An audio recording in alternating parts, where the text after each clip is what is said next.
Batman Üniversitesi öğrencisiyim. Özellikle pandemi sürecinde online uzaktan eğitime geçmesinden dolayı eğitim alanında ve internetin altyapısıyla ilgili eğitim alanında bazı aksaklıklar yaşıyoruz. Çünkü maalesef ülkemiz pandemi sürecine girmesiyle beraber online eğitim yüz yüze eğitim kadar bir faydalı olmuyor. Hem tekniksel olarak problemler hem de yani materyal olarak da bazen sıkıntılar yaşıyoruz. Bazen sorunlarımız, bazen sıkıntılarımız oluyor. İnternet sıkıntısı ve evde derse girerken elektrik kesintisi ve benzeri problemler oluşuyor. Bundan dolayı da bazı alanlarda aksaklıklar yaşıyor ve ülkemizde de maalesef internetin altyapısındaki bazı problemlerden dolayı bazen internet çekmiyor. Özellikle kırsalda yaşayan arkadaşlarımız bu konuda bayağı bir problem yaşıyor. Onlardan istiyoruz.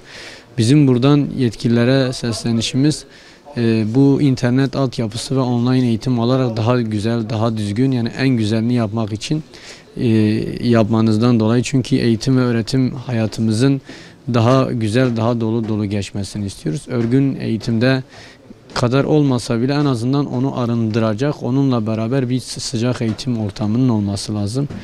İnşallah bu sorunlar ve problemler giderilir. Üniversite öğrencisiyim. Bu yaşanan uzaktan eğitim sisteminden dolayı mağduriyet yaşıyoruz.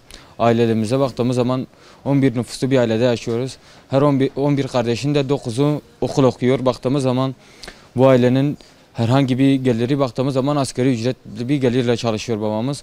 Baktığımız zaman bu gelirle hem normal kardeşlerimiz için tablet lazım. Baktığımız zaman bu ayrıyeten telefon ihtiyacı oluyor. Bir de internet sıkıntısı yaşıyoruz. Baktığımız zaman her birinin belli bir saati olduğu için bunlar giremiyor. Bazıları eksik kalıyor. Bu da öğrencilerin geri kalmasına sebebiyet oluyor. Ben Bitlis Üniversitesi'nde Ulaştırma ve Trafik Hizmetleri bölümünde okuyorum. Baktığımız zaman bizim bölüm sayısal bir bölüm ve bu sıkıntılardan dolayı hocaların anlatması ve uzaktan eğitimde daha çok eksik oluyor. Biz sayısal gördüğümüz dersi biz kalktığımız zaman yol çizimine baktığımız zaman biz bir yol çizimi yapamayız uzaktan eğitimle. Bu da eksik olur. Mesela baktığımız zaman bunu pratikte görmediğimiz zaman daha çok faydasını görürüz. Baktığımız bizim Netcat dediğimiz bir uygulamamız var, gördüğümüz bir ders. Bu ders normal bilgisayarda olacak bir ders. Biz bunun uygulamasını sadece normal sözel olarak alıyoruz ama birebir görmediğimiz için bu bizim için bir eksikliktir. Yarın öbür gün meslek hayatımızda bu bizi çok eksik bırakacaktır. Bundan dolayı da biz istiyoruz ki bunun giderilmesini çok daha iyi istiyoruz. Bir de uzaktan eğitimde verilen bir süre var. Bu süre zarfında sınıf sınavı vermen lazım. Baktığımız zaman bu da bizim için yetersiz. Bazen derse giremiyoruz. Bazı sıkıntılardan dolayı dediğimiz internet sıkıntısı olur veya telefon, tablet sıkıntısı olur. Biz o dersten geri kaldığımız için bu dersi de alamıyoruz ve çok eksik kalıyoruz. Bunun giderilmesini istiyoruz. Batman Üniversitesi Tıbbi Dokümantasyon ve Sekreterlik bölümü okuyorum.